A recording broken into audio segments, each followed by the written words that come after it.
नमस्कार दोस्तों, आपका स्वागत है हमारे विशेष वीडियो में, जहां आज हम आपको ले चलेंगे एक अद्भुत यात्रा पर 10 महाविद्याओं की रहस्यमय और शक्तिशाली दुनिया में। इस पवित्र ज्ञान की गहराइयों में डूबने के लिए तैयार हो जाइए, जहां हम जानेंगे देवी के उन स्वरूपों के बारे में जो अद्वितीय और अलौकिक हैं। आपने देवी की कोमल और स्नेहमयी छवि तो कई बार देखी होगी, लेकिन क्या आप जानते हैं कि देवी के 10 ऐसे उग्र और तांत्रिक स्वरूप भी हैं जो साधकों को असाधारण शक्ति और सिद्धियां प्रदान करते हैं।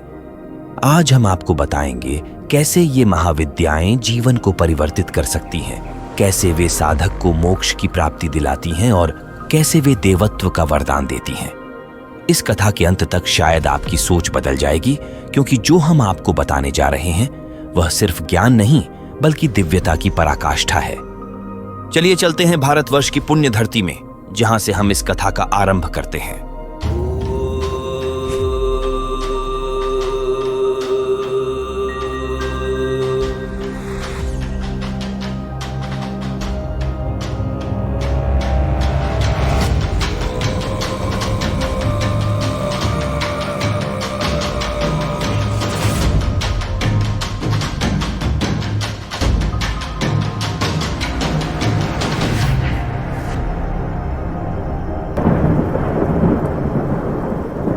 तो शुरू करते हैं।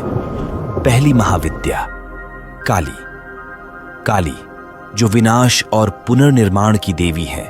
उनके कई स्वरूप हैं, जैसे कि महाकाली, शमशान काली और दक्षिणेश्वर काली। काली का स्वरूप इतना उग्र है कि उनका स्मरण मात्र से ही शत्रु भयभीत हो जाते हैं। यहां मां काली का आवास है, जिसे कई रहस्यमय अनुयायी क्षेत्रपालक हैं। काली का प्राकट्य तब हुआ जब असुर रक्तबीज का वध करने के लिए कोई और शक्ति सक्षम नहीं थी। काली ने अपनी जीभ से रक्तबीज के हर बूंद को सोख लिया और उसे समाप्त कर दिया। तारा महाविद्या।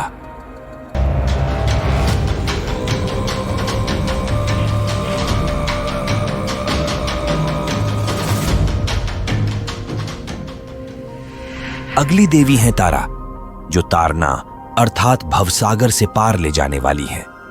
तारा के 3 प्रमुख स्वरूप हैं, उग्र तारा, एक जटा और नील सरस्वती। तारा का प्राकट्य तब हुआ जब महादेव ने समुद्र मंथन के दौरान हलाहल विष का पान किया।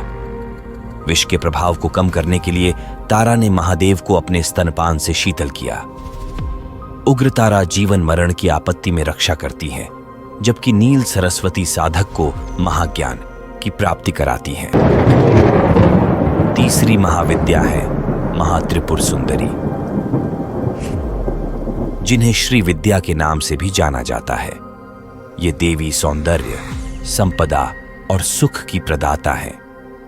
त्रिपुर सुंदरी का प्राकट्य तब हुआ जब ब्रह्मांड का सृजन शुरू होना था। उन्होंने ब्रह्मांड चक्र को आरंभ किया और सृष्टि के संचालन के लिए समय और मृत्यु का प्राकट्य किया।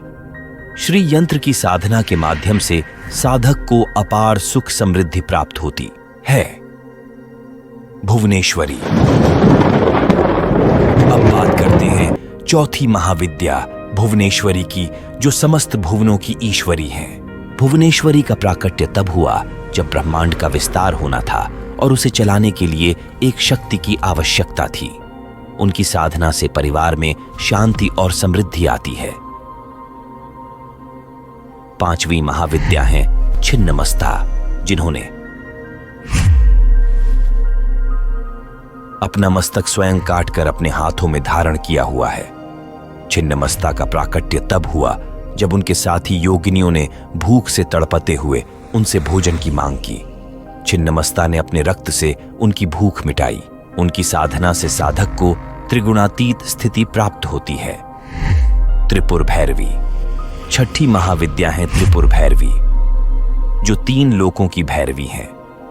त्रिपुर भैरवी का प्राकट्य तब होता है जब संहार और नव निर्माण का समय आता है। उनकी साधना से जीवन में शत्रु बाधाओं से मुक्ति मिलती है और नकारात्मक ऊर्जाओं का नाश होता है। धूमावती।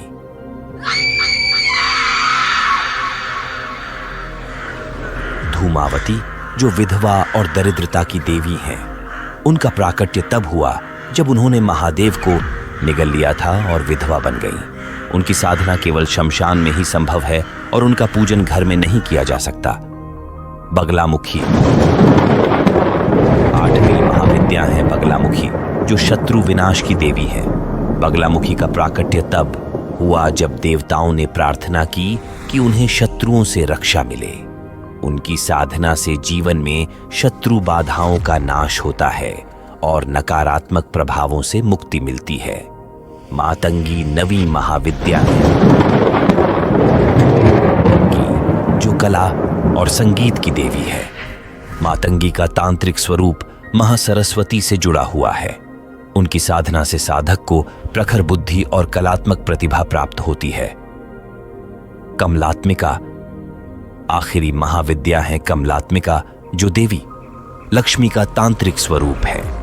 कमलात्मिका का प्राकट्य तब हुआ जब साधक को अपार धन और समृद्धि की आवश्यकता होती है। उनकी साधना से जीवन में धन, समृद्धि और ऐश्वर्य की प्राप्ति होती है।